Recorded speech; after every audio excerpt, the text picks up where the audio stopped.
And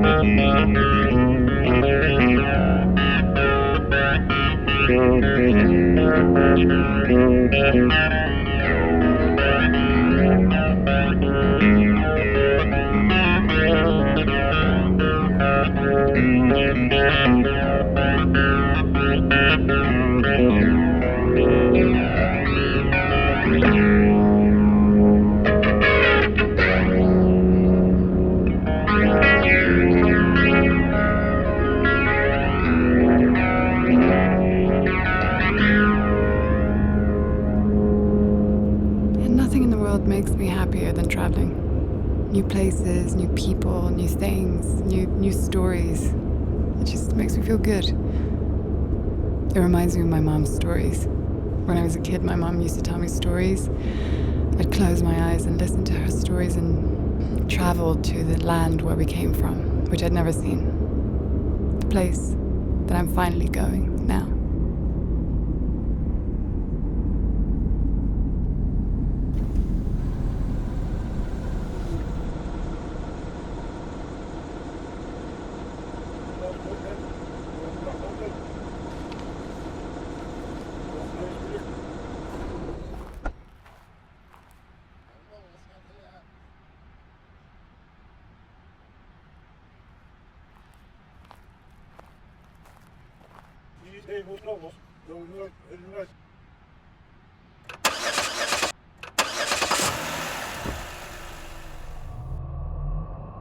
My name is Shahrazad. I'm a reporter. Although I was born in Europe, my parents don't think of themselves as real Syrians. I never understood why people immigrate and then spend their entire lives dreaming of the place where they came from. I've lived in so many countries that I don't even know where I'm from. I mean, I may have come here under the pretext of working. I think I even probably believed that myself, to get a story. But the truth is, of course, that I came here to find myself. My mom, my dad, I don't know, Syria. I've been waiting for olive groves, food tasting in the bazaar, narrow alleys full of grapevines, people out on the streets the whole night.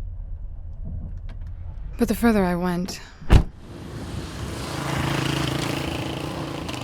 the more I realized that this place doesn't look like anything I've been told.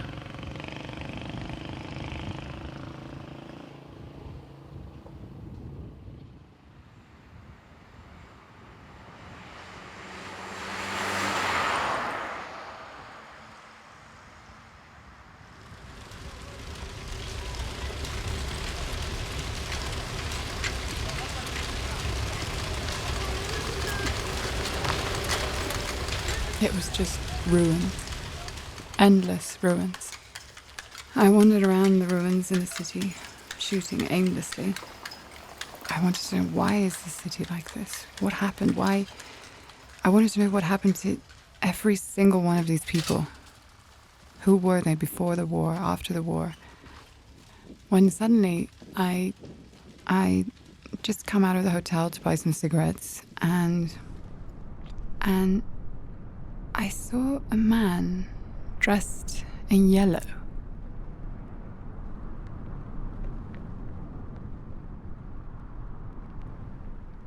And he was the first one that looked like something out of my mom's stories. Hello?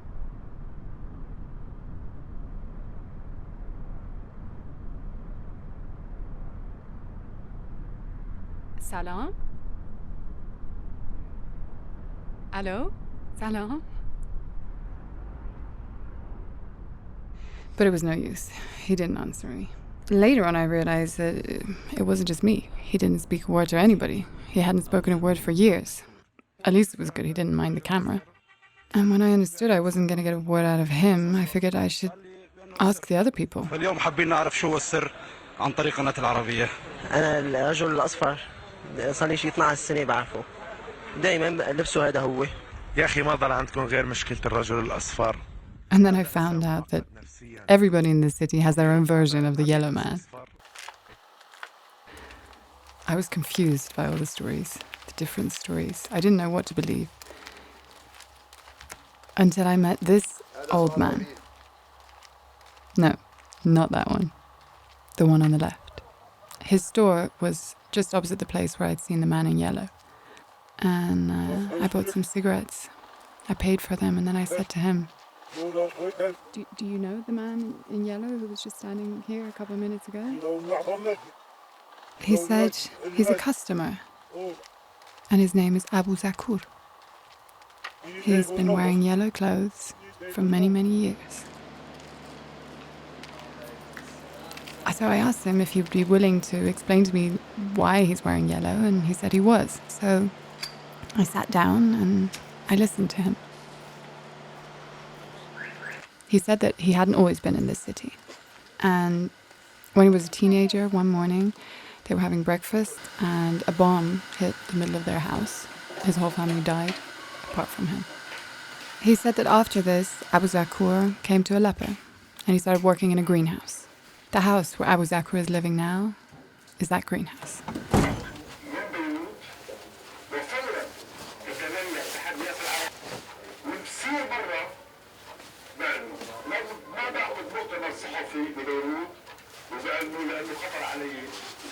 And then many years go by and Abu Zakur forgets all the bitter memories and he leads an ordinary life here in Aleppo. And he falls in love with a girl.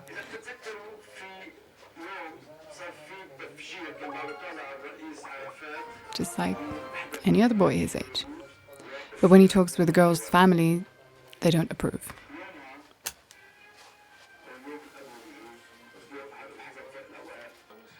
Despite the girl's intention, because she's Christian and he's Muslim, there's no way that they would let them get married. So the girl's family move away from Aleppo to avoid them being together.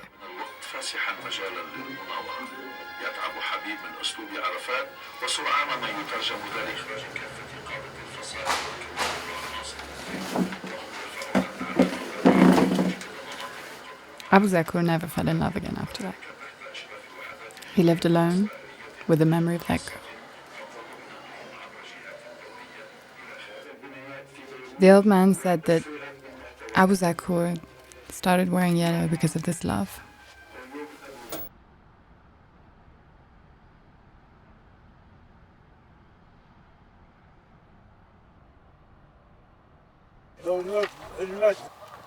The old man said that many years passed until exactly one day before the fall of Aleppo, Abu Zakur sees the girl again.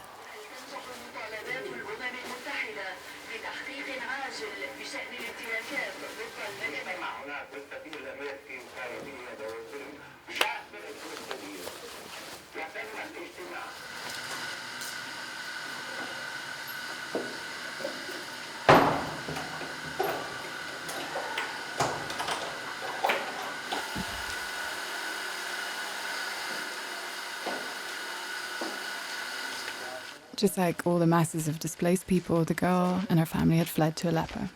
So Abu Zakur goes straight to the girl and he takes her into his arms. The city was overcrowded, soldiers everywhere, there was no electricity, water, no phone lines, everything was cut off. But the girl had to go to her family, and so they decided to make an appointment the next day.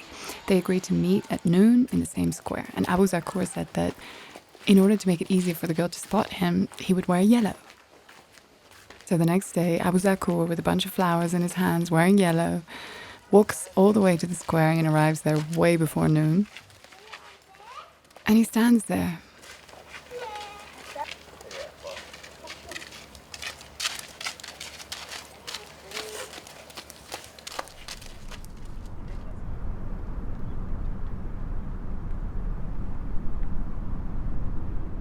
And waits for 3 hours.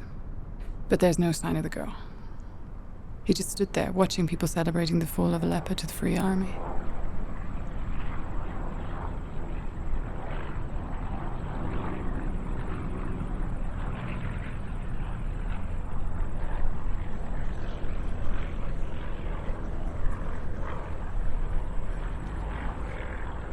And Abu Zakur used to go to that place every day in the same clothes for months.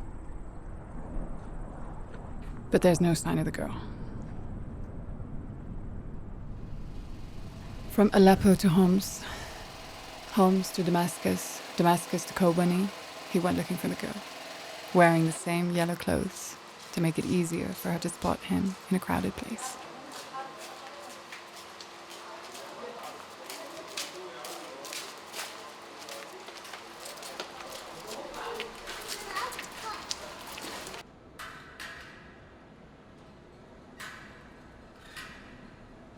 Until finally, after this place was liberated, he finds the girl in this house.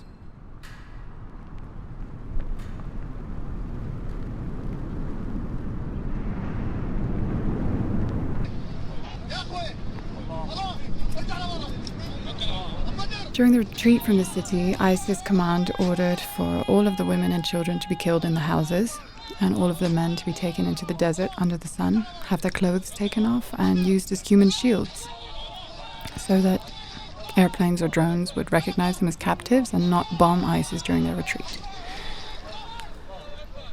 After the retreat was over, they were no longer of much use to them.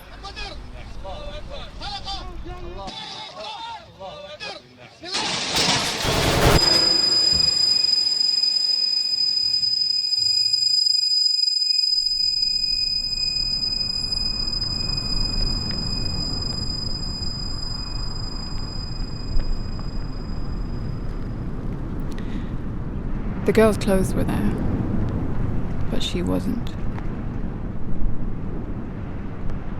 The old man said that the girl and her family were ISIS captives for a few years. He also said that when Abu Zakur was telling him about this, there was no sign of grief or sadness on his face.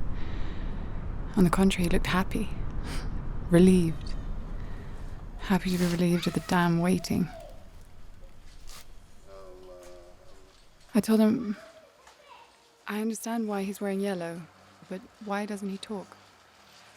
Why won't he tell me his story himself? Although his answer was pretty shocking, he told it in a way that it sounded like a simple sentence that had been repeated thousands of times. He said, after finding the dead body of the girl, Abu Zakur came back to Aleppo. The Free Army arrested him and asked him to tell them why he's wearing yellow. If they'd believed his story, then maybe he would have told you his story now. ما في غير اصفر والله. ليش تحب لون الاصفر؟ سؤال. لاني مو درويش فقير. النهائيا. ايه. شايف شلون؟ ايه. ودرويش. ايه. تصوروا معي بيعطوني 100 ليره. ايوه. ايش شعورك لما بتشوف حدا لابس اصفر؟ ما في حدا بيلبس اصفر. طب ايش شعورك بطقك كف على خلقتك؟ انت على راسي. انا على راسك؟ شايف الصرمايه هي ولا؟ هي على راسك يا واطي. يا ابو الاصفر. يا عرصه. ايش شعورك انت بين الجيش الحر؟ جيد مبسوط. كم تراثك ولا وش شعورك بقى تخطر عليه هون؟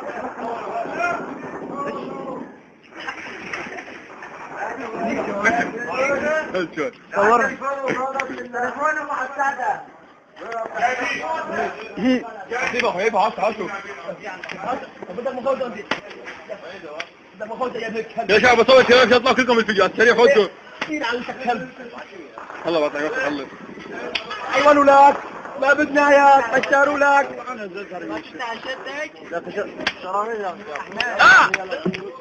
انا سعيد اكثر شيء لاني عباط لك.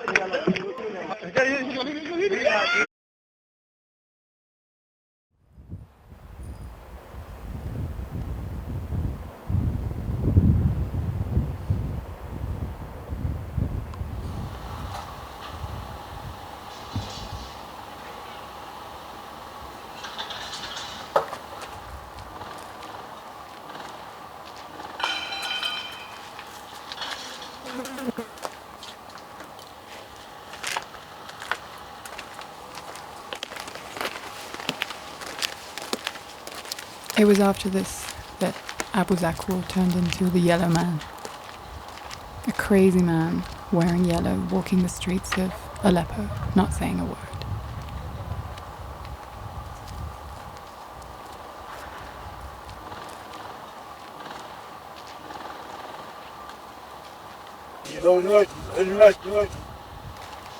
I thanked the old man for sharing his story with me. The last day of my trip was over. It was time for me to go. So I went back to my hotel, packed my stuff, and got ready for the next story.